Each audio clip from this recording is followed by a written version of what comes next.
séance et puis je remplace le modérateur Sijemil qui un empêchement. Voilà. Donc on continue avec 3 conférences. Donc avec Monsieur Fathi El Khiri, puis Monsieur Joseph Vernou et puis Madame Lim Mamlouk Melou. Monsieur Fathi El Khiri, doctorant en langue et littérature française, littérature francophone, sous la direction de monsieur Yvan Rossé, laboratoire IBIA à l'université Besançon. Voilà, donc le titre de sa contribution, Contes religieux de jeunesse en Tunisie et enjeux de l'image. À vous la parole. Merci beaucoup. Bon, plusieurs de mes proches m'ont conseillé de ne pas aborder ce sujet. Mais bon, je vais le faire. J'ai essayé de me faire des limites et des frontières. Voilà.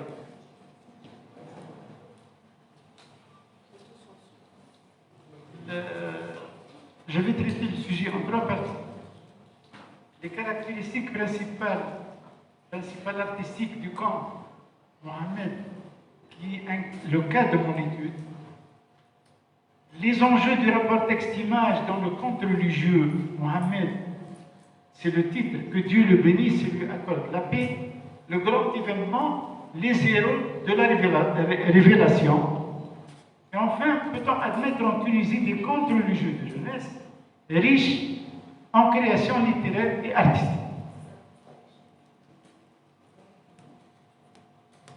D'après la classification Ag Thompson-Newton, commencée par le Finlandais Anti-Arne 1867-1925, complétée à 2 reprises par l'Américain Steve Thompson, puis en 2004 par Hans-Jörg Luther, spécialiste allemand en littérature de contes. Les contes religieux constituent l'une des formes des contes. C'est un type de conte. Comme les contes d'animaux, les contes merveilleux, les contes philosophiques, etc. En Tunisie contemporaine, comme dans les pays arabo-musulmans, les maisons d'édition nous font vivre en diverses collections l'émergence de contes qui racontent essentiellement les histoires des prophètes, depuis Adam jusqu'à Mohammed. Nadia Ben Taïfour, l'université Abdelhamid Ibn Badis Moustarani, algérienne, décrivant cette abondance en Algérie, disait: les rayons de librairie papeterie sont peuplés de ce type de livres, au grand bonheur de parents, qui, soucieux d'éveiller leurs enfants à l'éducation islamique, beaucoup d'entre eux n'hésitent pas à consacrer un budget entier à cet effet. À travers notre travail, nous nous proposons comme étude de cas de faire l'analyse iconographique d'un conte religieux tunisien, en l'occurrence le conte Mohamed, que Dieu le bénisse, lui accorde la paix, le grand événement, les héros de la révélation, illustré par Radouane Riahi, illustrateur tunisien, et publié en 2009 par la maison d'édition Kiteb, collection Contes de prophètes en 22 contes. Quelles sont les caractéristiques principales artistiques de l'ouvrage? Quels sont les enjeux du rapport texte-image? Comment, en matière de religion, la création littéraire et artistique destinée à la jeunesse peut être possible ou riche?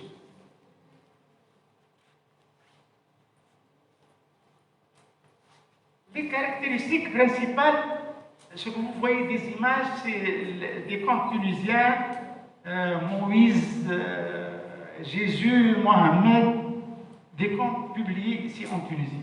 Pour le conte, c'est notre échantillon d'études, c'est ce conte-là, Mohamed, en parlant de 2 caractéristiques principales. L'absence ou la rareté des illustrations d'une part, et l'interdiction de la représentation figurée et artistique de Dieu ou du prophète d'autre part, c'est une condition principale. Les frontières religieuses exigent la sélection des éléments illustrés et des techniques employées. La controverse sur ce sujet est toujours d'actualité pour plusieurs raisons. Certains hadiths jugent toute représentation comme impure, immodeste et favorable à la pratique de l'idolâtrie. Le Créateur n'a pas d'égal ou de rival, et le prophète aussi. Le conte Mohammed ne porte qu'une seule image, qui est celle de la première page de couverture. Ses caractéristiques de rareté et d'attachement au caractère sacré des scènes s'étendent en fait à la majorité des contes religieux de cette collection, ou même aux collections presque de toutes les autres maisons d'édition. Le conte Jésus, que la paix soit sur lui, illustré par une agence de communication et d'impression de livres, qui s'appelle Morbiquet, publié en 2016 par Dar Yamana, une grande maison en Tunisie, ne porte également qu'une seule image symbolique sur la première de couverture. Et même chose pour le conte Moïse. Les images qui ont pris au fil des siècles une place privilégiée dans les contes destinés à la jeunesse, essentiellement dans l'album de jeunesse, sont en revanche dans les contes religieux en Tunisie très rares et ne sortant pas du cadre du sacré. Quels sont donc les enjeux du rapport texte-image dans ce genre de conte? L'ouvrage de Mohammed est un conte de 11 pages, publié en 2009, comme on l'a dit, par Kitabi, et portant, comme on l'a dit aussi, une seule image illustrée sur la première de couverture. Elle illustre la grotte de Hira, en arabe, Ghar Hira, signifiant grotte de la recherche, qui se trouve à la Mecque sur le mont Jbel el-Nour, mont de la lumière, où, selon la tradition, Mohammed aurait reçu en 610 après Jésus-Christ, pendant le mois de Ramadan, ses premières révélations d'Allah transmises par l'ange Gabriel. Cette image est une peinture d'un paysage, plus ou moins confus, avec deux plans, un avant et un arrière, portant de nombreux éléments, soit un petit format, comme les trois silhouettes qui sont à côté de la Mecque, en allure de piété, ou les quelques maisons et les quelques palmiers. Soit en grand format, comme le mont Jebel el-Nour. La lumière blanche émanant de la grotte est la scène proéminente. Quant à la scène de cette lumière rougeâtre, orangée et jaunâtre du ciel, variant entre le sombre et le clair, marquant un temps de coucher de soleil dans un lieu plus ou moins désertique, ou même sans vie, elle occupe plus du tiers de la page et elle accompagne le texte pour inspirer davantage l'atmosphère d'isolement, de méditation spirituelle. L'exagération de l'image de la montagne, portant ce nuage couleur de terre, où est mentionné le nom du prophète, comme titre du conte, la mise en valeur de la grotte et cette oscillation entre le sombre et le lumineux constituent des éléments artistiques décorant le livre et incitant à lire le texte. Sans le titre du conte et sans le contenu du texte, avec ses implications sociales, religieuses et historiques, nous aurions vu dans cette image une peinture d'un paysage ordinaire dans un lieu presque dépourvu de vue et de toute sainteté, dans n'importe quel coin du monde.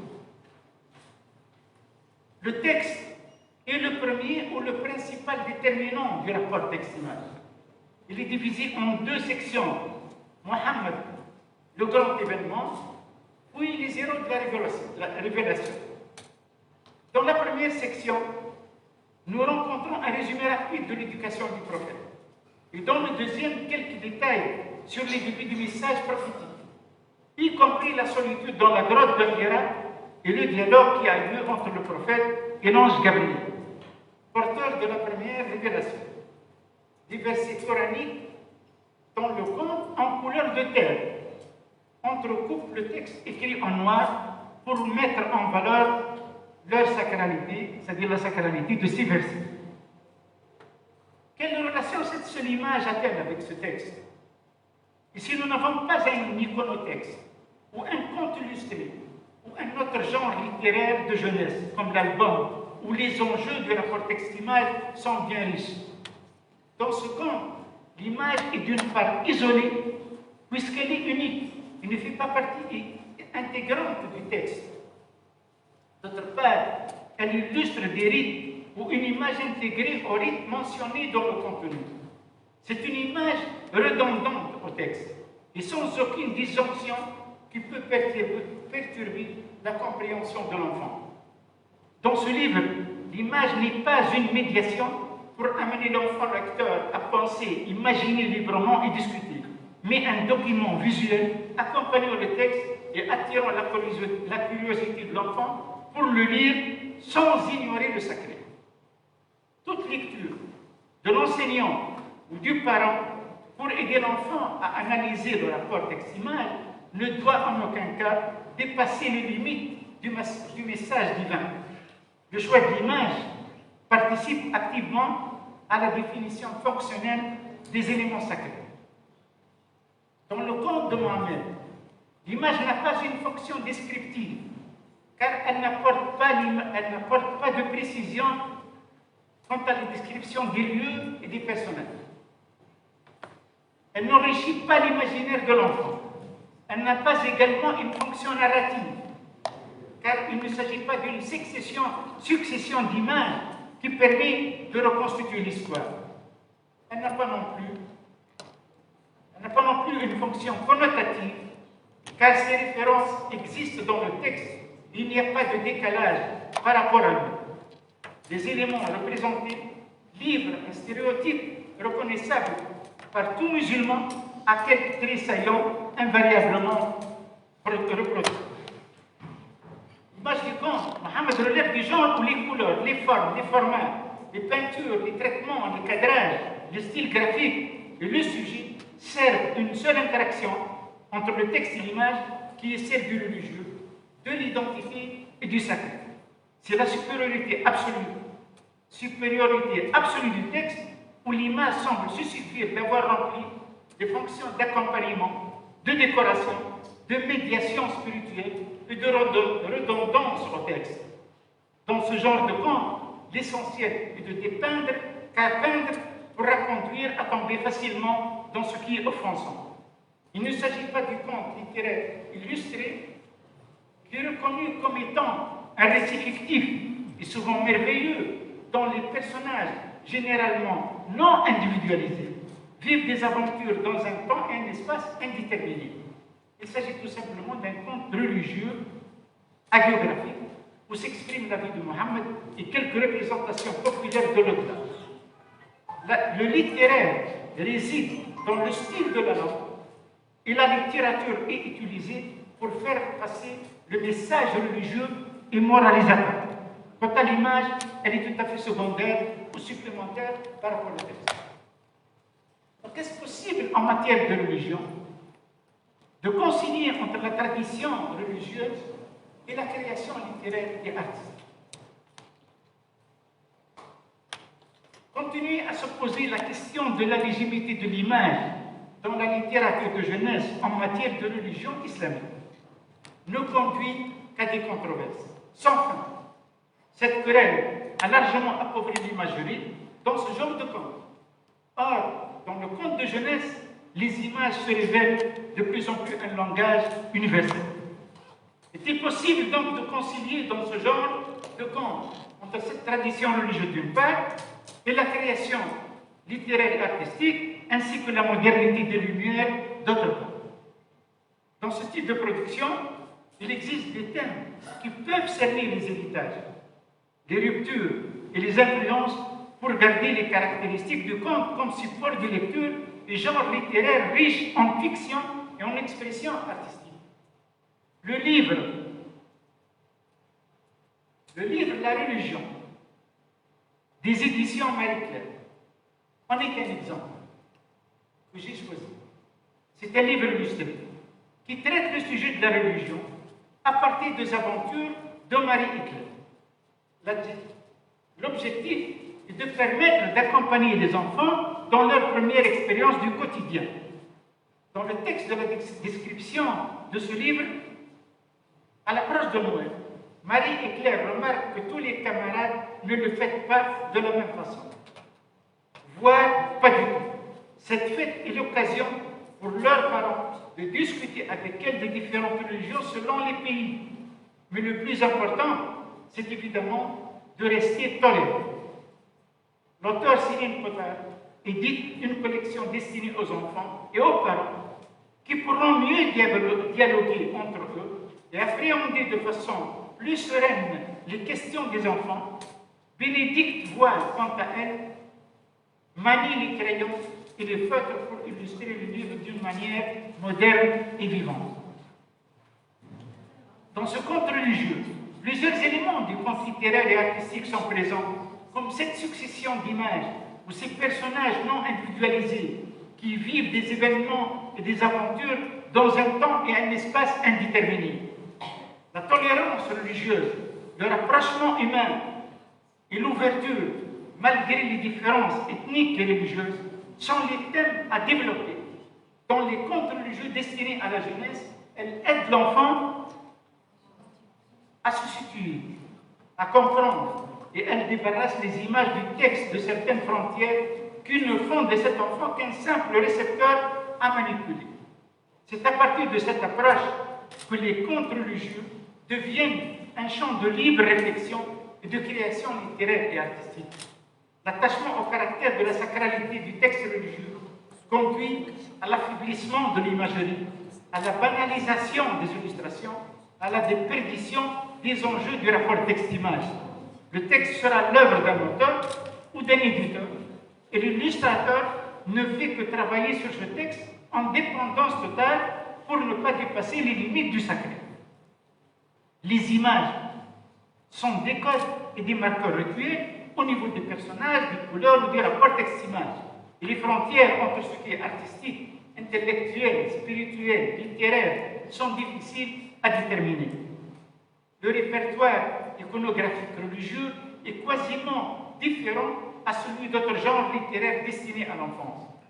Les images qui appartiennent au visible mettent l'enfant en relation avec l'invisible et le sacré, et ce paradoxe le met aux prises avec la représentation de l'humain, qui serait le passage, bien sûr, ou du divin, qui serait la frontière. Néanmoins, le conte religieux, doté d'une histoire longue et riche, pourra être un genre littéraire destiné à la jeunesse, caractérisé par la puissance des images et par une force qui lui permettra d'occuper une place importante dans les adaptations, même cyniques. Dans un article de notre collègue qui est avec nous, Jean-Lys Pépin, elle a dit les adaptations scéniques de contes pour le jeune public, un terrain de jeu pour l'imaginaire. Elle disait que ce soit dans le domaine du cinéma, des arts de la scène, de la littérature ou encore de la publicité, le conte occupe une place prépondérante et jouit d'une forte visibilité, qui pour le moment ne semble donner aucun signe de fléchissement. En effet, par une seule année ne s'écoule sans que l'agenda cinématographique international ne présente un, voire plusieurs films ayant directement partie liée avec le conte. En conclusion, jusqu'à nos jours, le conte religieux tunisien n'a occupé aucune place dans les adaptations cinématographiques destinées au monde et des enfants, devenus partout avides des nouvelles technologies de l'image. Or, c'est dans cette perspective que le conte religieux pourra prendre place dans la création artistique et littéraire. Et c'est dans ce contexte que l'ouverture permettra de dépasser l'enfermement sur soi. Le contenu et les méthodes différencient l'éducation religieuse et la littérature religieuse au niveau du contenu et des méthodes. Le conte littéraire, même religieux, peut être riche en imaginaire, en fictif et en éveil. Ses fonctions ont évolué à travers l'histoire. Chaque année, des milliers de titres nouveaux de contes de jeunesse, classifiés par âge, voient le jour. Des collections et de nouvelles catégories s'adressent à des lecteurs de plus en plus ciblés. Le lecteur potentiel est recherché même depuis la naissance. Dans l'album, les fonctions narratives du point de vue forme et qualité graphique sont diversifiées sans limite et la progression est incontestable. En Tunisie, les contes religieux restent tiraillés entre la volonté de renouvellement et les freins imposés par ce qui est sacré. À quand le dépassement? Et merci.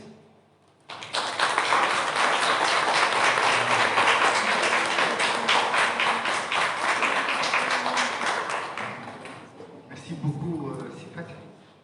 Merci, courageux aussi, de mettre en lumière cette question pour l'illustration.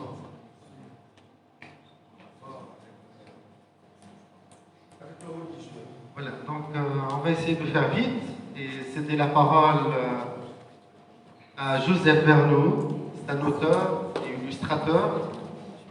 Donc les illustrations de Joseph Verneau sont marquées par la nostalgie et tentent modestement de faire revivre l'âge d'or de l'illustration liée à la révolution de l'art public. Sa passion pour le mouvement Arangkat, l'art nouveau ainsi que les arts décoratifs islamiques, japonais ou russes complètent l'égale façon se soumet de remettre au goût du jour l'art de l'encadrement. Voilà, donc comme titre, l'illustrateur face à son destinataire, la muse et le sens. Merci. Justement, au moment de me présenter, alors est-ce que je suis illustrateur, est-ce que je suis dessinateur, est-ce que je suis faiseur d'images, auteur d'images, je ne sais pas bien. J'ai pas vraiment d'étayage scientifique à apporter à tout ce qui a été déjà dit de très passionnant depuis ce matin. Quand on m'a demandé de participer à ce colloque, moi je me suis dit, mais j'ai envie de parler de mon destinataire, en fait, c'est-à-dire la grande question de l'artiste, pour qui est-ce que je dessine quand je dessine. Alors, est-ce que je dessine pour l'éditeur? Est-ce que je dessine pour la jeunesse? Est-ce que je dessine pour les parents de cette jeunesse qui détiennent le droit de censure et qui détiennent le portefeuille aussi? Est-ce que je dessine pour moi? Est-ce que je dessine pour l'enfant que j'ai été, pour celui que peut-être je suis encore? Donc je vais retracer mon parcours d'une certaine façon et puis essayer de ne pas répondre à cette question. Il y a cette idée quand on est artiste qu'il y aurait une espèce de prédisposition pour le dessin. C'est quelque chose que j'ai beaucoup entendu de dire oh là là, mais moi je sais pas dessiner, oh là là, quel talent, etc. Alors qu'en fait moi je ne crois pas du tout à l'idée du talent et je dirais en fait que c'est la lecture qui a fait de moi un dessinateur et que c'est l'art de la contemplation qui m'a donné envie de dessiner. Et que ce dont je me rappelle, c'est que petit déjà, le dessin, ça a très vite arrêté d'être un jeu pour moi, et que c'est devenu une forme de nécessité expressive, et que c'était très étroitement lié à deux fonctions qui ont toujours été vitales pour moi, qui sont celles d'observer et de lire en fait. Et que si je dessine, c'est parce que je lis avant de dessiner quelque part. Et quand j'étais petit, moi j'étais assez solitaire et du coup je passais par exemple beaucoup de temps dans la nature et que j'avais cette impression que le dessin pour moi c'était une façon de rendre un tribut aux beautés que je pouvais voir autour de moi, dans les insectes, les oiseaux, les feuilles d'arbres, etc. Et qu'en y réfléchissant au moment d'écrire mon texte, je me suis dit peut-être en fait que le premier destinataire pour moi c'était peut-être la nature et que en fait j'avais une propension très jeune à ressentir des émotions très fortes et qu'à un moment il fallait que la soupape se vide et qu'il y avait un tribut à rendre au beau et à la nature. Et puis moi j'ai acquis la capacité de lire par chance très tôt et du coup j'ai ensuite eu mon deuxième syndrome de Stendhal après la découverte du monde qui m'entoure, c'était celui de la lecture et des textes. Et qu'encore une fois, il y a l'idée d'image mentale qui a été mentionnée par Christiane ce matin. Il y avait cette idée aussi que les paysages, en fait, les images mentales qu'ont fait apparaître les textes, que ce soit ces Anglais que j'adore, et des Edgar Poe, et des Jane Austen et consorts, qu'il y avait encore une fois cette nécessité en fait de rendre un tribut à ces auteurs et de mettre en image ces explosions que j'avais dans la tête. Et voilà, peut-être c'est un morceau de réponse à ma première question, ma problématique, c'est que finalement, on premier destinataire, c'est la nature avec un grand N et c'est le poète avec un grand P, peut-être. En tout cas, j'ai aucune expérience professionnelle et c'est un peu un jeu de hasard qui m'a fait me professionnaliser. Et j'ai pas reçu de formation en art, j'ai pas suivi d'école d'art, j'ai fait des études scientifiques pour une raison qui m'échappe encore maintenant. Mais finalement, c'est quand même un chemin qui a fini par s'imposer à moi. Et devant mon premier contrat, c'était écrit dessus que j'étais illustrateur. Alors que pour moi, jusqu'à maintenant, j'étais juste un dessinateur. Et quand j'ai signé mon premier contrat, je suis devenu illustrateur. Et je me suis forcé un petit peu à réfléchir à ce que ça pour moi signifiait. Et je crois que pour moi, le dessin, en tout cas, c'est ce que j'ai écrit de façon un peu pompeuse là devant moi, mais pour moi, le dessin, c'est quelque chose qui est de l'ordre du geste qui soit manuel ou même du geste intellectuel, voire même philosophique. Alors que d'un coup, l'illustration, moi je l'associe à la professionnalisation et au fait d'un coup que c'est rendre tangible finalement des images avec l'objet qu'est le livre. Et c'est là que les histoires commencent à se compliquer un peu, mais pas que. Puisque je me suis rendu compte en fait que du moment où j'ai signé mon premier contrat, j'ai arrêté de dessiner pour moi et qu'il a fallu que je commence à dessiner pour quelqu'un d'autre. Et que cette espèce de jardin secret, d'univers qui n'appartenait qu'à moi, il a fallu que parfois, pas toujours, mais parfois je me sacrifie à des exigences auxquelles je n'avais pas pensé avant. Parce que ce matin, Raphaël l'a très très bien dit, publier un livre, d'en publier et à rendre public. Et puis un livre c'est un objet dont la fabrication coûte de l'argent. Et du coup, ça veut dire que cet objet-là, il doit en rapporter pour au pire être une opération blanche et au mieux rapporter de l'argent. Et ça, c'était pour moi une dimension. Moi, j'avais une vision très romantique du dessin, et d'un coup, là, il fallait faire un livre avec éventuellement des éditeurs qui pouvaient être parfois prescripteurs de ce qui rapporte de l'argent ou pas dans une librairie. Donc, quelque part, la rencontre avec l'éditeur, c'est une espèce de rencontre à chaque fois à la croisée des chemins où il faut trouver une espèce de compromis entre l'art et l'économie. D'accord. Alors justement, j'ai enchaîné plusieurs contrats. J'ai choisi de parler d'un contrat en particulier qui était très très marquant pour moi. Un contrat que j'ai signé avec une très très grosse maison d'édition, Albin Michel Jeunesse.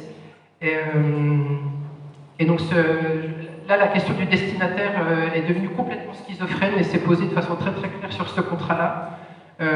Donc j'ai été démarché en 2016 par les éditions Albin Michel pour illustrer un conte qui s'appelle Le Petit Poisson Noir et qui est un conte d'un Iranien qui s'appelle Samad Berangui. Et ce texte-là, ça a été, de le recevoir, ça a été un cadeau pour moi parce que c'est un texte qui est très très important pour les Iraniens, qui a une portée politique puissante. Samad Berangui, il était enseignant, il était penseur, il était poète, il a beaucoup œuvré pour la pédagogie, les pédagogies innovantes en Iran, et puis donc il a écrit ce conte du petit poisson noir qui raconte l'émancipation d'un petit poisson qui veut sortir de son ruisseau. Et donc ce texte m'est arrivé en commande, c'était une commande, mais comme un cadeau, parce qu'il y avait la dimension politique, la dimension culturelle, et puis d'après l'éditrice, en tout cas, il y avait une vraie attente de la communauté iranienne française que d'avoir enfin ce conte disponible dans les librairies françaises. Donc moi, petit scarabée d'illustration avec Albin Michel qui me propose un texte comme celui-là, j'étais aux anges. Ça n'a pas duré très longtemps.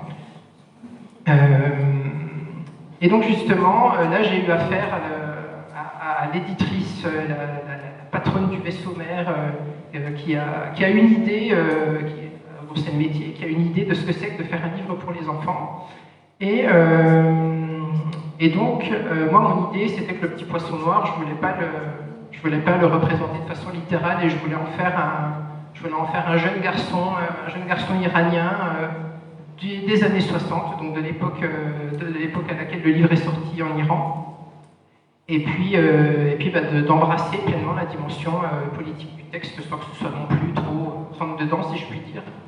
Et très vite, la proposition a été refusée parce que l'éditrice voulait que le petit poisson noir soit vraiment un petit poisson au sens littéral du terme. Donc là, j'ai essayé de botter en touche, parce que j'aime beaucoup les arts islamiques, donc j'avais la connaissance de Coran qui avait été enluminé avec des poissons à tête humaine. Je me suis dit, ah tiens, là, il y a un truc intéressant à exploiter, mais non, ça suffisait pas. Et donc l'éditrice, elle était plus intéressée par un personnage qui ressemble un petit peu à une sirène, parce que les sirènes, l'actualité nous le prouve, c'est bankable, Burke. Et en plus de ça, alors bon, j'ai accepté parce qu'on dit pas non, Alba Michel, quand l'éditrice elle dit bah non, on va faire une sirène, alors on fait une sirène. Et puis j'avais acheté pour beaucoup d'argent une faune d'Iran parce que je voulais que tout soit très documenté. Et donc je m'étais inspiré d'un poisson qui vit vraiment dans les ruisseaux en Iran, mais l'éditrice voulait que ce soit plus inspiré du combattant, parce que le combattant du Siam, c'est un poisson qui a des beaux voiles. Donc j'ai essayé vaguement de me défendre en disant mais non, le combattant c'est un poisson qui vit en Asie, c'est pas un poisson iranien, ça va pas être... Enfin, ça mettait à mal mon envie d'intégrité. Et bref, je digresse un peu, mais en tout cas, à ce moment-là, c'est un glissement très clair pour moi où je me suis dit, en fait, le temps du dessin est terminé, le temps de l'illustration de commande est arrivé, et c'est pas toi qui auras le dernier mot. Et là, pour le coup, le destinataire, c'était clairement l'éditrice. Il y avait une éditrice à laquelle il fallait plaire, et que moi, mon œil et mes idées et ma forme d'expertise dans l'illustration ne seraient pas suffisantes pour lutter contre la bosse. Et il y a eu comme ça beaucoup d'autres anecdotes. Je pense notamment à un motif qui est inspiré d'un heurtoir de porte et qui a été refusé parce qu'elle m'a dit que les hybrides, ça faisait peur aux enfants. J'avais dessiné un heurtoir de porte où c'était un hippocampe avec une tête de nagre. Le nagre, c'est un âne qui vit en Iran. Et elle n'a pas voulu de ce motif-là en disant « Mais non, les enfants ont peur des hybrides, les monstres fabuleux, les bêtes fabuleuses, ils n'aiment pas ça, tout ça. » Donc évidemment, ça m'a fait dresser le poil et j'ai essayé de dire que c'était pas vrai, mais bon, voilà. Et le projet, finalement, n'a été que ça. Et tout ça pour dire que quand on est illustrateur, en fait, il y a comme ça des glissements, un petit peu de paradigmes qui se font. Et je dirais que quand on est illustrateur, il y a toujours en fait une différence très nette qui se fait quand on a un projet, quand c'est un projet personnel, quand c'est un projet de commande, ou quand c'est un projet personnel édité à compte d'éditeur. Et qu'en fait, c'est des problématiques qui sont très très différentes que de recevoir un projet de commande, avec tout ce que ça peut impliquer de censure, que de proposer un projet personnel. Encore que parfois, le projet de commande peut être un vrai bonheur. Clin d'œil, Raphaël. Donc bref, cette sortie de livre, ça a été un épisode assez marquant. Et puis, après ça, j'ai arrêté de faire des livres parce que j'étais plus en très bonne santé. J'en avais sorti 7. C'était pas toujours satisfaisant, ça correspondait pas vraiment à l'idée que je me faisais de ce que c'était que de faire de l'art. Donc j'ai arrêté un petit coup. Et là, je suis parti en Allemagne pour rencontrer un couple d'illustrateurs russes qui s'appellent Andrei Dugin et Olga Dugina, qui sont mes héros toutes catégories, qui ont eu une œuvre qui est très très rare parce qu'ils mettent 6 ans à faire un livre, parce qu'ils ont une technique qui est très minutieuse et très précise et très lente. C'est des gens qui sont habités par ce qu'ils font. Ils ont illustré Le Vaillant Petit Tailleur de façon magistrale, ils illustrent Gogol et ils sont très inspirés par Bruegel, par Holbein, par tous les grands maîtres. Et avec eux, alors là ce sera peut-être un sujet pour une autre fois, mais avec eux se pose clairement la limite de quand s'ouvre le musée et quand se ferme la... Est-ce que Léonard de Vinci finalement est autre chose qu'un illustrateur quand il va illustrer l'Annonciation? Et qu'est-ce qui fait qu'Andrei Dugin, qui voit la source des peintres de la Renaissance, lui n'est qu'un illustrateur et n'a pas l'honneur des musées? En tout cas, je les ai rencontrés, ils m'ont donné, je suis allé les voir, j'ai pris des cours de peinture avec eux en Allemagne, et la leçon avec eux, au-delà de la technique, c'était de me replacer en fait au centre de ma pratique et de re-questionner après des contrats qui n'étaient pas toujours très heureux, de me dire, pourquoi je fais ça?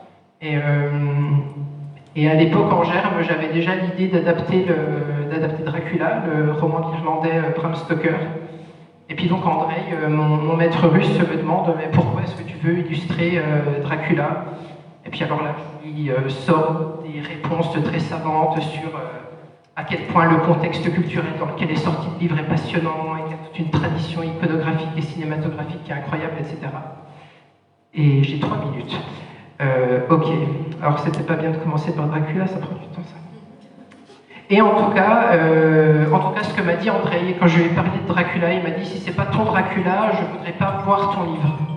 Et du coup, de nouveau changement de destinataire pour me dire, mais finalement, est-ce que le plus important, c'est peut-être pas de renouer avec l'enfant que j'étais et de me remettre égoïstement à faire du dessin pour moi, et en chemin, essayer de trouver des éditeurs pour me tenir la main et pour aider à donner forme de la plus belle façon qui soit possible à mes idées. Ça, c'était ma première épiphanie, la rencontre avec Olga et André. Il y a ma seconde épiphanie. Il y a 2 ans, j'ai eu un diagnostic d'autisme. Donc, je suis autiste et j'ai été diagnostiqué tardivement, mais ça n'empêche que je suis né comme ça et que je vais mourir de cette façon aussi. Pas tout de suite, normalement. Et ça peut paraître détaché, mais finalement, ça a complètement aussi remis en perspective le lien que j'entretiens avec mon dessin. Puisqu'en apprenant que j'étais autiste, j'ai appris pourquoi j'avais un cerveau qui fonctionnait de façon strictement visuelle et pas du tout verbale. En fait, je sais pas former des pensées dans ma tête avec une voix, par exemple. J'ai un système de codes et de nébuleuses colorées dans la tête que je dois traduire. Là, en ce moment, ça n'a pas l'air, mais ça me coûte beaucoup ce que je suis en train de vous faire, parce que je dois traduire en fait tout un système visuel qui n'appartient qu'à moi pour que ça devienne un langage verbal qui soit compréhensible par vous. Mais néanmoins, l'observation de ce code visuel, finalement, replace le dessin au centre de qui je suis. Et là où finalement le langage oral et le langage verbal, pour moi, c'est une opération de traduction qui serait celle de quelqu'un d'immigré et qui parlerait le français de façon courante. C'est comme ça que je le vois pour moi. Pour moi, le dessin, c'est juste, si je puis dire, de la transcription. Et finalement, ça boucle un petit peu la boucle. Je dirais que mes maîtres russes m'ont mis les bons outils dans les mains, et la découverte de mon autisme, c'est un peu la compréhension de cette nécessité en fait du dessin et pourquoi ça fait sens pour moi de communiquer avec les images. Et donc voilà, donc je conclurai en dédiant à cet ultime destinataire qui est mon moi autistique mes prochains livres, qui seront donc un travail sur le mythe d'Icare et surtout Dracula. Merci.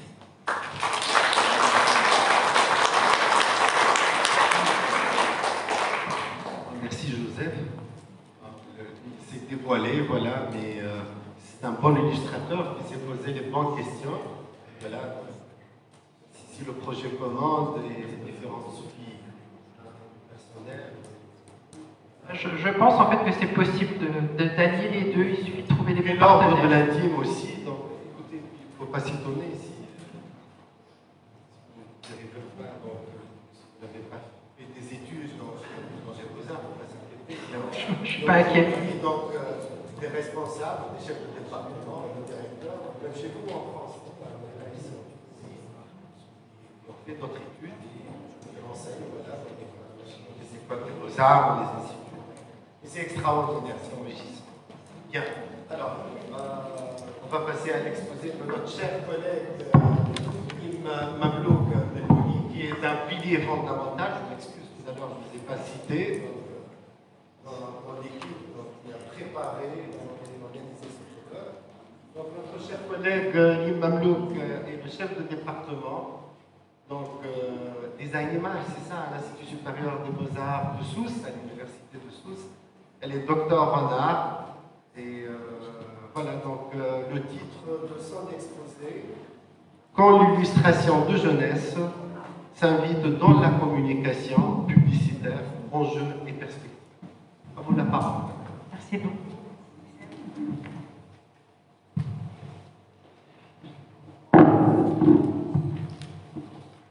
Bonjour mesdames et messieurs, donc très honorée d'être parmi vous. Donc,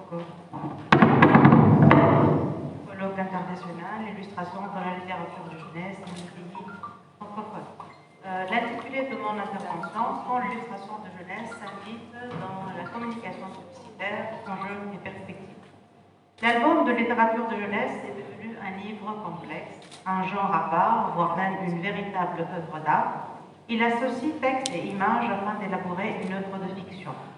L'illustration n'est plus seulement un simple ornement, elle intervient de plus en plus dans le traitement du texte, les techniques des illustrateurs sont de plus en plus perfectionnées et originales. La lecture des illustrations se complexifie, l'analyse fine des images devient donc une nécessité. Durant ces dernières années, nous observons que l'illustration de jeunesse a été mise à l'honneur dans la nouvelle tendance publicitaire.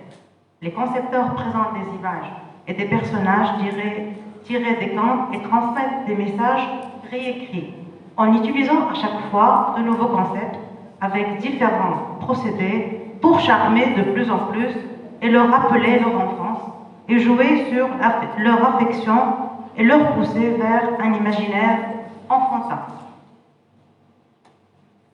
D'après Catherine Dubruyère, le conte offre un récit construit et efficace qui a nourri depuis des siècles un imaginaire collectif. Les réécritures des contes fonctionnent comme des broderies réalisées sur Canva qui permettent souvent des créations originales. Ce qui nous mène à poser notre problématique, les techniques d'illustration de jeunesse et les mises en scène conceptuelles utilisées par les créatifs peuvent-elles attribuer aux produits consommés une puissance symbolique et des propriétés merveilleuses, l'élevant au rang de produits glorieux? Se questionner sur l'utilisation d'illustrations de héros, référant dans la conception publicitaire, est-elle perçue comme une valeur ajoutée à l'interprétation des signes linguistiques et iconographiques, ou comme une figure emblématique de notre imaginaire que la publicité utilise inlassablement? Notre plan de lecture, l'univers de l'illustration de jeunesse dans la littérature. Notre cas d'étude, c'est Le Petit Chaperon Rouge. Deuxièmement, la réécriture du conte mystique Le Petit Chaperon Rouge dans l'univers publicitaire. Réadaptation, en troisième et dernière partie, réadaptation, enjeux et perspectives. L'univers de l'illustration de jeunesse dans la littérature, cas d'étude Le Petit Chaperon Rouge. La littérature destinée aux enfants est appelée littérature de jeunesse. Elle comprend des contes, des fables, des poèmes et des romans. La littérature de jeunesse peut prendre la forme de livres illustrés, d'albums ou de courts romans. Les livres illustrés comprennent surtout des dessins et peu de textes. À cet effet, nous avons choisi d'étudier le cas d'étude Le Petit Chaperon Rouge, qui répond à notre thématique, à savoir quand l'illustration de jeunesse s'invite dans la communication publicitaire, enjeux et perspectives. C'est une nouvelle vision de l'image publicitaire sur le plan technique et conceptuel et comment l'image illustrée développe pour rappeler l'image d'enfance et d'autrefois par le spectateur. Donc là, Le Petit Chaperon Rouge est un conte dans la tradition populaire classique et indémodable des contes d'avertissement. Symbolique du conte, le sens du conte est évident et comme de juste, il se confond avec la morale de l'histoire. Les petites filles courent, grand risque à sortir du droit chemin pour s'amuser. Elles tomberont immanquablement sous la dent d'un grand méchant loup, habile à dissimuler sous de belles paroles son immense appétit. Dès lors, le conte apparaît comme un message bien codé.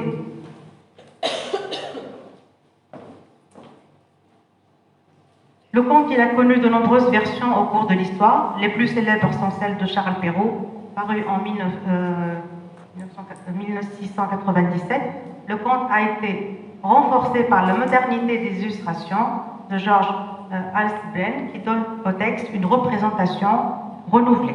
La version papier du Petit Chaperon Rouge donne le détail vestimentaire. Elle met en scène la dévoration de la fille par le loup.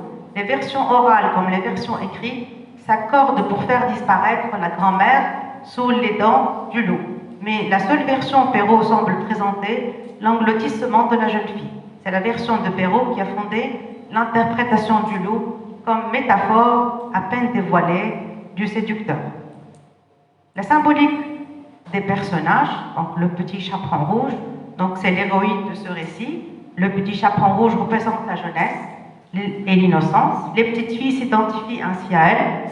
Le chaperon rouge désigne à l'époque de Charles Perrault une coiffure féminine, populaire et bourgeoise, mais déjà démodée. Le personnage du Petit Chaperon Rouge est insouciant, confiant, et ce sont justement ces traits de caractère qui la conduiront à se laisser approcher par le loup et causeront sa perte. Ce récit sous-entend donc une représentation plus complexe de la jeune fille face à un mâle. l'auteur entend avertir les jeunes filles, surtout jolies, qui doivent se méfier des apparences face aux hommes prédateurs. En effet, la séduction du loup a trompé la fillette qui s'est sentie en sécurité. De tous les loups, sont les plus dangereux. La symbolique du personnage le loup, donc le personnage loup représente l'homme, le mâle, il est fourbe, séducteur et manipulateur.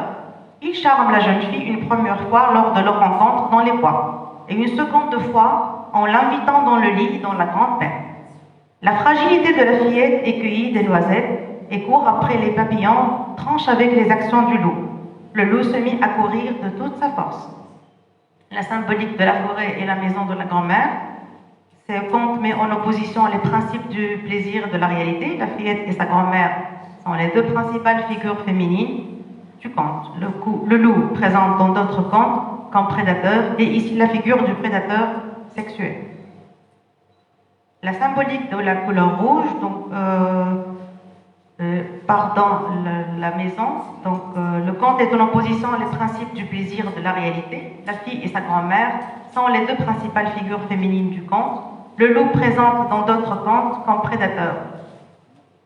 Le village et la maison. La grand-mère, ce sont des endroits sûrs, chemin entre l'enfance et l'âge adulte pour arriver à destination. Il faut emprunter un chemin semé d'embûches, abritant le grand méchant loup. La mère indique à la fille le droit chemin à suivre et la met en garde contre les mauvaises rencontres. L'héroïne, lors de sa rencontre avec le loup, est à la fois suspicieuse et fascinée. Elle fait mine de se débarrasser du loup, mais elle lui donne en réalité toutes les indications pour que celui-ci trouve la grand-mère et la mange. Arrivée à destination, la fillette voit bien que quelque chose ne va pas, mais finira de même dans le lot du lit. La morale et la symbolique de la couleur rouge, Le rouge est la symbole des émotions violentes, et particulièrement celles qui renvoient à la sexualité. Il représente la puberté et renvoie à un cycle menstruel. Le couvre-chef pourrait ainsi être considéré comme le symbole du transfert prématuré, du pouvoir de séduction sexuelle du petit chaperon rouge.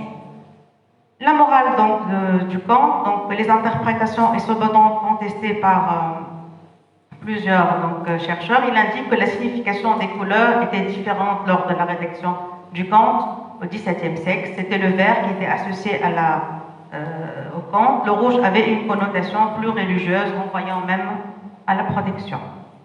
Le petit chaperon rouge symbolise le passage de l'enfance à l'adolescence de la jeune fille. Analyse du conte. Une simple analyse stylistique du conte rend compte de l'incontestable popularité du petit chaperon rouge de Perrault. Certes, un tel succès doit beaucoup à la finesse de travail du conteur, particulièrement sensible dans le choix du vocabulaire ou dans le jeu des reprises verbales qui rythment le texte court et facilite la mémorisation. Volet 2, donc la réécriture du conte mystique Le Petit Chaperon Rouge dans l'univers publicitaire. La littérature destinée aux enfants est appelée, elle comprend des contes, des fables. Les livres illustrés comprennent surtout des dessins et peu de textes. Donc ça a été utilisé dans plusieurs affiches publicitaires. Donc, la publicité s'est également emparée de l'univers populaire des contes. Depuis le fil à coudre et la chocolaterie de Saint-Vincent de Paul en 1925 au célèbre numéro 5 Chanel en 1998. Et là, on remarque que le loup, il a un autre rôle avec le petit chaperon rouge. Et le petit chaperon rouge, il est devenu donc, une dame, une jeune fille. Donc. L'approche dramatique aussi et cinématique dans l'illustration en donnant une nouvelle touche à l'image mystique du conte au niveau de la couverture. Un dépassement au niveau numérique en réadaptant l'œuvre de la simple illustration en une nouvelle œuvre à travers l'utilisation de différents styles graphiques. On a comme exemple le pixel art. La firme Coca-Cola dans son affiche publicitaire originale géante oversize, donc en 1997, c'est le chien loup donc pour un nouvel ami. Donc Coca-Cola renoue la relation entre le petit chaperon rouge et le loup. Un autre exemple, une affiche publicitaire qui a comme titre « Conte de fées » pour commercialiser la nouvelle voiture Lancia. Et là, l'accroche linguistique Quand vous avez un petit prix, c'est pour mieux vous séduire. Bel enfant. Là, un détournement avec subtilité des rôles. Donc, c'est une représentation plus légère et humoristique visible à travers la campagne publicitaire de l'Express en 2007, avec une accroche mieux informée, on est plus fort. Et là, pareil, donc changement de rôle et d'attitude. La marque Ruggles utilise également pour promouvoir la longévité de son chewing-gum, sa campagne en 2016. Donc, et là, on voit donc qu'il y a une autre relation au niveau de la stylisation entre le petit chaperon rouge et le loup. Troisième et dernier volet, réadaptation, enjeux et perspectives. Tous ces exemples évoquent et affirment que les marques adoptent et adaptent la figure emblématique du petit chaperon rouge selon leur discours publicitaire de sensibilisation et de propagande. L'association Non-Teams Action for Guns, Sens in America, frappe fort aussi en rappelant que la version du conte illustré par Trina Shah, Iman, a été interdite dans les écoles en Californie à cause de la bouteille de vin dans le panier. La bouteille, elle est au niveau de la couverture du livre, mais pas pour les armes. Pièce de théâtre, donc une réadaptation scénographique, une nouvelle vision théâtrale qui regroupe plusieurs facteurs, des acteurs, costumes, une scène et une mise en scène, un recoupement entre l'espace du conte, représenté à travers des lieux symboliques, la maison, le loup, le panier, le petit chaperon rouge, un univers sonore, un univers de lumière métaphorique. Enfin, pour conclure, donc, nous proposons de retenir que l'innovation en illustration de jeunesse et comme l'usage intensif de la variation des angles de vue, des techniques et de la focalisation dans les styles des illustrations, l'illustration de jeunesse joue un rôle important dans la communication publicitaire. Ses spécificités techniques et conceptuelles cachées dans l'allure, les publicitaires capitalisent sur la popularité des histoires qui fascinent adultes et enfants pour créer et innover de nouvelles communications publicitaires. Le petit chaperon rouge reste un conte de la tradition populaire classique, indémodable, ancré dans la mémoire collective comme une métaphore et un symbole d'innocence et de fragilité qu'il faut protéger du mal. Merci pour votre attention.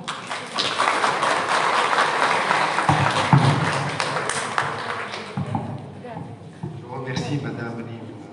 Et on va passer directement au débat. On va discuter avec le cher conférencier. Voilà.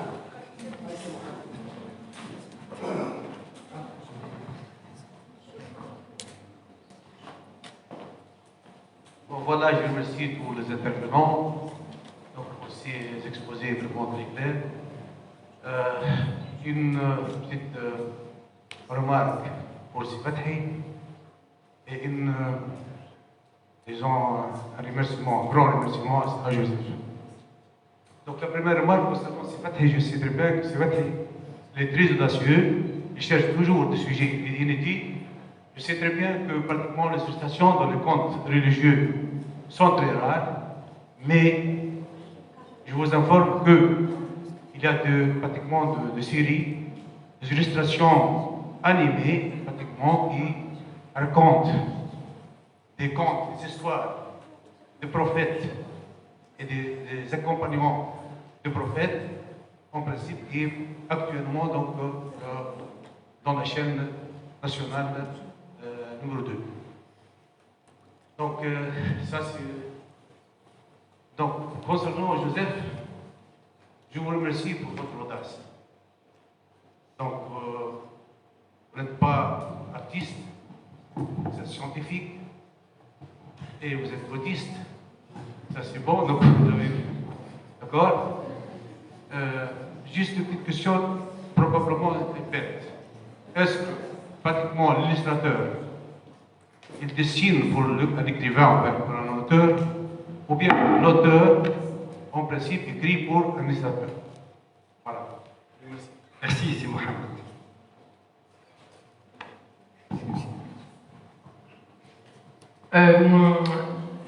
Alors jusqu'à maintenant, les textes sur lesquels j'ai travaillé, c'est des textes d'auteurs classiques. Et donc c'est vrai qu'à chaque fois, il y avait l'espèce d'autorité d'un auteur. Par exemple, quand illustré la clé d'or pour les éditions Chocolat, il y avait l'autorité des frères Grimm et c'est vrai que moi je fais pas partie de cette école d'illustrateurs qui a assez d'assurance et de confiance en lui pour être capable de couper complètement, je dirais, le lien au texte. Et quand Raphaël m'offre le conte Attrape des frères Grimm, la clé d'or, moi je sais que mon appétit pour la littérature fait que je veux être au service du texte. Aujourd'hui, là, mon prochain projet autour d'Icare, c'est un projet que je vais écrire, c'est le premier projet que je vais écrire, et où justement il y a des incontournables dans le mythe d'Icare que j'ai envie d'illustrer, et j'ai aussi des apparitions visuelles de ce qu'est pour moi les mythes d'Icare et qui vont aussi nourrir l'écriture. Donc là, je ne sais pas si je réponds tout à fait à votre question. Est-ce que le rapport est limité ou bien le rapport entre auteur et illustrateur? Ben, après, moi, j'ai travaillé qu'avec des gens morts, donc donc du coup, je dirais en tout cas que moi, j'ai essayé au mieux d'honorer le travail des Samad Berangui et des frères Grimm et des Chrétiens de Troyes et compagnie. Voilà.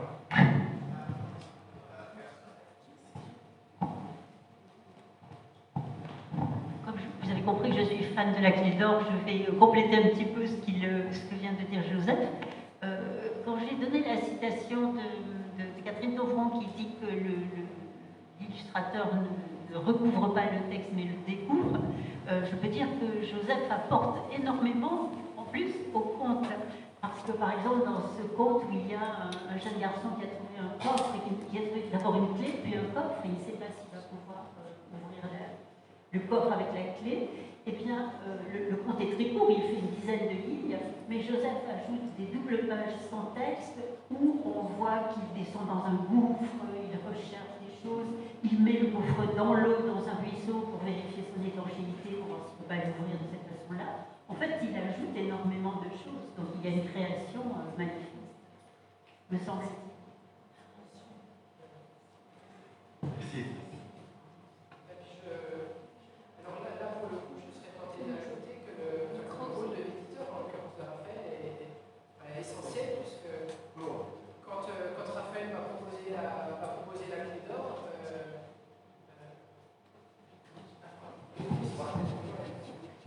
quand Raphaël m'a proposé la clé d'or, lui, il me l'a proposé en tant qu'éditeur et il a utilisé la contrainte. C'est-à-dire qu'effectivement, il m'a donné ce conte des frères Grimm qui est loin d'être aussi opulent et bavard que d'autres et qui est un tout petit conte. Et Raphaël m'a dit bah voilà, moi je voudrais qu'il y ait 12 doubles pages, donc maintenant bah, tu te débrouilles. Donc il a fallu effectivement jouer d'un petit peu de mauvaise foi artistique, je dirais, pour essayer bah, de remplir, de surtout ne pas dévoiler la fin, ou la dévoyer, je dirais, mais en tout cas de remplir les trous par l'image et on parle beaucoup de ça avec Raphaël, mais le rôle je me suis un peu plaint d'une éditrice et tout ça, mais ce rôle de contrainte et la nourriture que ça apporte, c'est ça qui a fait de la clé d'or ce qu'elle est aujourd'hui. Le fait aussi qu'à un moment l'éditeur parle format, nombre de pages, et couleur, impression, et qu'on puisse se dire bah, alors qu'est-ce qu'on va faire d'un tout petit texte comme ça, quoi.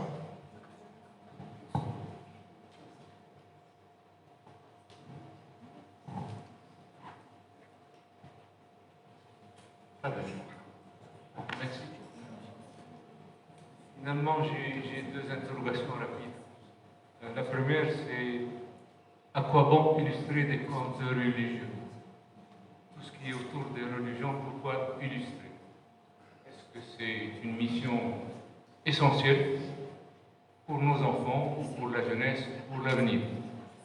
Ça, c'est l'angle, c'est par rapport à peut-être c'est une interrogation importante, mais moi, ma question, je souhaiterais avoir peut-être une piste ou une réponse. J'attends pas véritablement de réponse. Hein. C'est un peu une question pour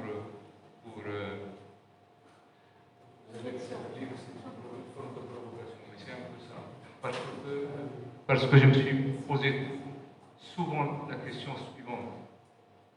C'est que, vu notre mission, moi je fais du design graphique, hein, et l'articulation texte-image a été tout le temps un point d'interrogation. Je n'ai pas véritablement trouvé de réponse. Parce que le texte, pour moi, est toujours beaucoup plus fort que la représentation, que toute forme de représentation. Ça n'engage que moi. Ça veut dire le rôle d'un illustrateur, d'un graphiste, quand il est confronté à un texte poétique, par exemple, quand on lui demande, nous devons accompagner ce texte avec une image. Et là, cet exercice me paraît un exercice très difficile. J'ai vécu ce genre de situation. Et la difficulté réside au fait que si ce que nous allons proposer comme dessin aujourd'hui, s'il est là au service de ce texte, est-ce qu'il doit renforcer le message, l'accompagner, ou être tout juste à côté pour pouvoir, soi-disant, enlever le monde de la découverte du texte et de la force de l'imaginaire. C'est-à-dire le meilleur image, la meilleure représentation pour ce monde difficile et les enfants et pour nous les adultes, c'est venir titiller notre imaginaire en nous bombardant avec un monde où il y a des images partout. C'est comme si on nous pousse finalement à piétiner un peu notre monde à nous. Et c'est pour cela que je vous ai répondu en dernier sur la publicité. Ça fait partie de notre métier, mais moi je fais de l'anti. Je suis totalement à l'opposé. À l'opposé, est-ce qu'on a besoin pour pouvoir vendre un produit, finalement remonter un peu à des points de repère, à des références, pour pouvoir finalement, l'objectif en tout et pour tout, c'est de pouvoir ramener un certain public et vendre. Cette histoire de vendre est une donnée essentielle dans notre quotidien. Mais dans notre métier, si on prétend faire, soi-disant, de l'art, faire dessiner ou écrire, je crois qu'il faut laisser la place à ce que notre imaginaire puisse se libérer un peu des contraintes.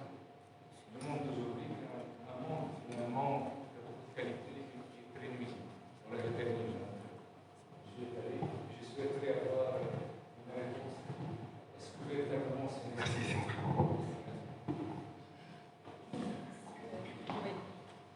En partie, Merci, Mohamed. C'est pas facile de répondre à cette question, mais ce que, bon, à cet âge-là, avec une lecture, à travers une lecture, excusez-moi, je suis un peu fatigué, à travers une lecture historique, à travers les siècles, une lecture de notre culture, tout passe par la religion. Et donc, comment, c'est-à-dire, on ne va pas entrer, comme je l'ai dit, dans des controverses. On va chercher à travers quelques essais, je ne suis pas le premier, bien sûr, à le faire, quelques initiatives, en fin de compte, la religion est là partout, non pas en Tunisie uniquement, mais ce qui est certain aujourd'hui, c'est qu'on est, je dois choisir mes mots, on a besoin d'une littérature. Beaucoup de gens ne comprennent pas ce mot. On a besoin de littérature, qu'elle soit générale, pour la jeunesse et tout. On a besoin de littérature laïque. Et c'est-à-dire la littérature laïque, ça ne veut pas dire qu'elle n'est pas, elle ne s'oppose pas à la croyance. Mais le point d'interrogation, quelle croyance?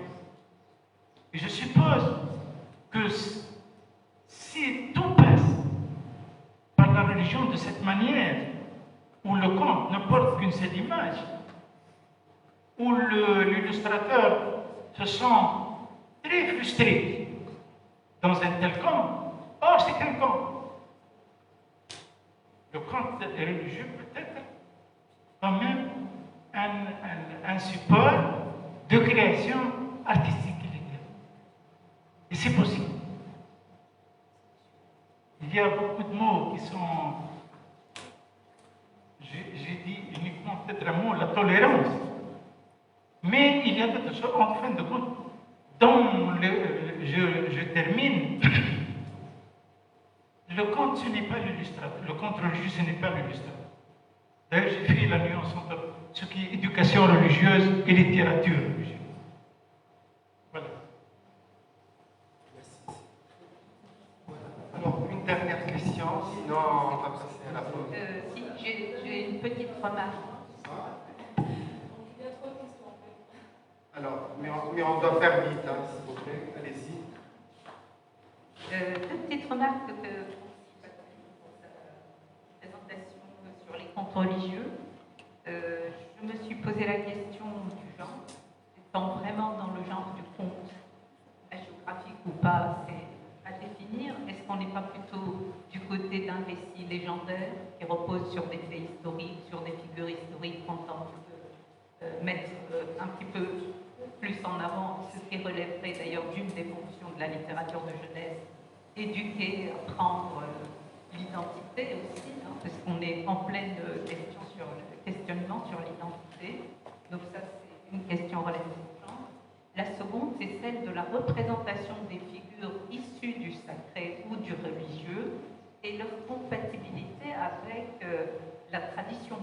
Parce que dans l'imaginaire populaire et dans les imageries populaires, j'ai des souvenirs et j'ai des images en tête, et ailleurs, pas que dans la tête d'ailleurs, au niveau de la peinture sous verre qui peuplait toutes nos vieilles maisons, tous nos greniers, et où on représentait énormément, alors les scènes de l'Ascension par exemple, on représentait l'ange Gabriel, voilà, l'Ascension et l'ange Gabriel, et j'ai encore des images chez ma grand-mère, excusez-moi de l'aspect personnel de cette réflexion, mais où on avait la représentation du prophète sur son méhari, mais la figure était complètement estompée et il n'y avait pas de trait, où c'était juste une auréole.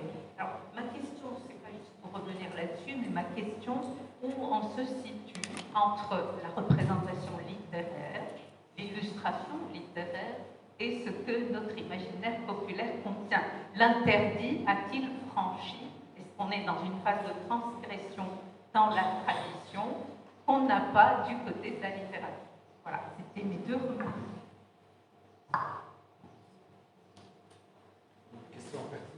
Oui, personnellement, je n'ai pas bien saisi, mais d'après ce que j'ai compris, à ce niveau-là, moi, personnellement, littéraire, je suis très pessimiste. Voilà. Donc, les interdits, presque beaucoup de choses, tout était toujours dans n'importe quel domaine, dans n'importe quel secteur, des interdits. Que dire des interdits concernant la religion? Et pourtant, si on passe au côté pratique dans la société, la littérature n'est pas, en fin de compte, ne traduit pas ce qui existe dans la société. La société, ce qui existe dans la société est beaucoup plus libre que ce qui existe dans la littérature. Voilà.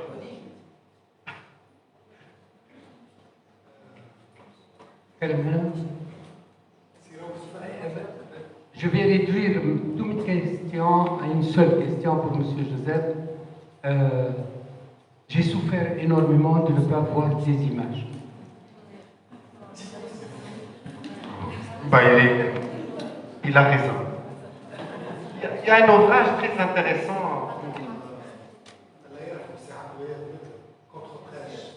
C'est magnifique. Donc, il a mis en valeur cette question que a posée notre collègue. Bon, les chroniques comme théâtre, c'était la radio Francis, je pense. Donc là, c'est magnifique comme ouvrage. Je vais vous donner. Et là, il a parlé sur l'illustration. Voilà.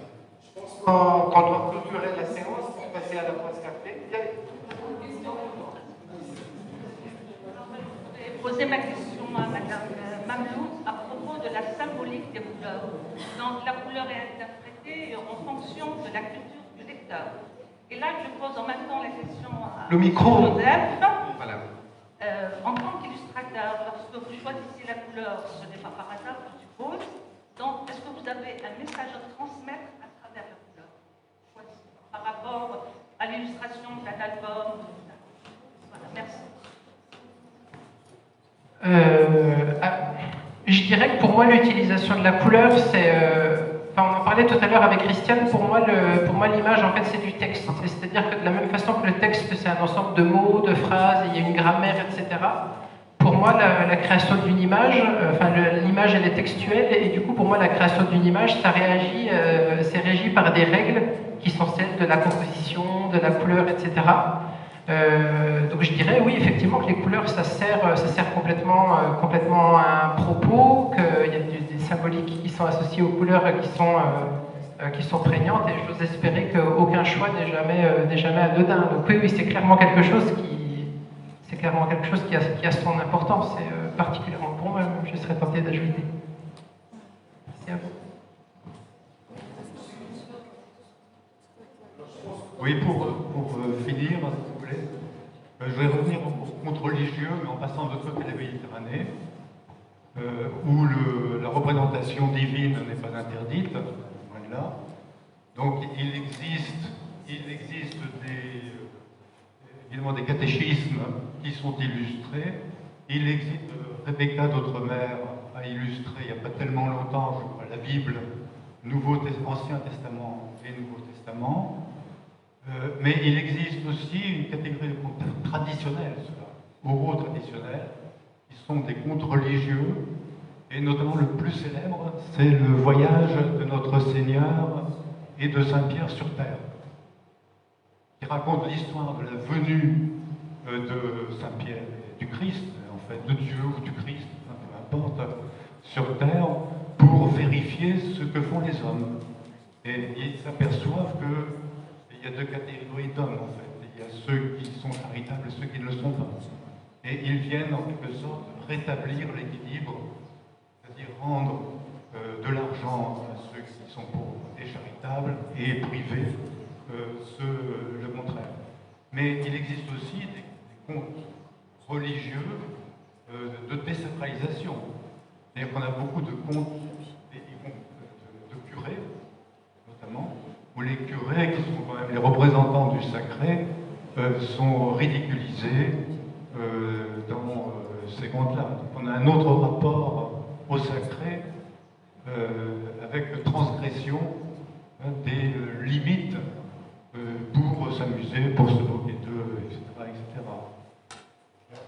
Je voulais finir en signalant deux positions par rapport à l'illustration qu'on a évoquées encore à l'instant. Concernant les contes traditionnels, je parle bien des contes oraux traditionnels, on a la position, par exemple, de Nicole Belmont, qui est notre grande ethnologue spécialiste du conte français, qui est totalement opposée aux illustrations. Elle estime, elle le dit et elle écrit, que les illustrations sont pires, sont généralement pires que le texte lui-même, et que le texte est composé d'images mentales et de fantasmes, et que les illustrations les trompent, les bafouent, etc. Donc elle est complètement opposée. Et je voulais signaler une autre position, celle qui est assez traditionnelle d'ailleurs, et qui est un peu surprenante maintenant, est celle de Pierre-Emmanuel Mogg. Il travaille sur Gustave Doré, notamment la Bibliothèque nationale de France, et qui, lui, considère que l'illustration n'est qu'une redondance du texte. Et il considère que le texte est prioritaire et qu'on ne demande rien d'autre à l'illustration que de répéter le texte, de montrer ce qu'il y a dedans. Ce qui est, à mon sens, une position difficilement tenable, dans la mesure où même la moindre illustration d'un roman de la comtesse de Ségur avec juste une petite phrase en dessous, en dit beaucoup plus, en montre beaucoup plus sur le texte. Ne serait-ce qu'au niveau du paysage, les personnages, etc., etc. Voilà, juste quelques remarques au passage. Merci beaucoup. Alors, il faut ajouter quelque chose.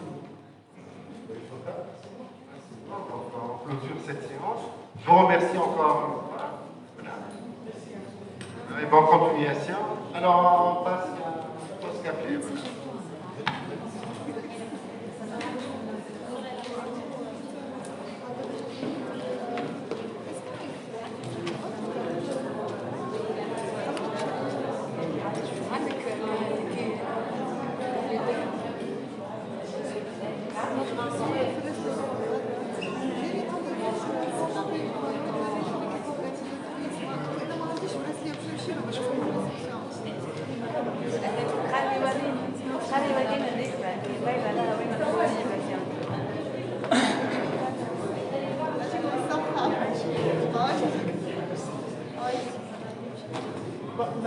Donc on n'a pas besoin du téléphone ni rien.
Yeah.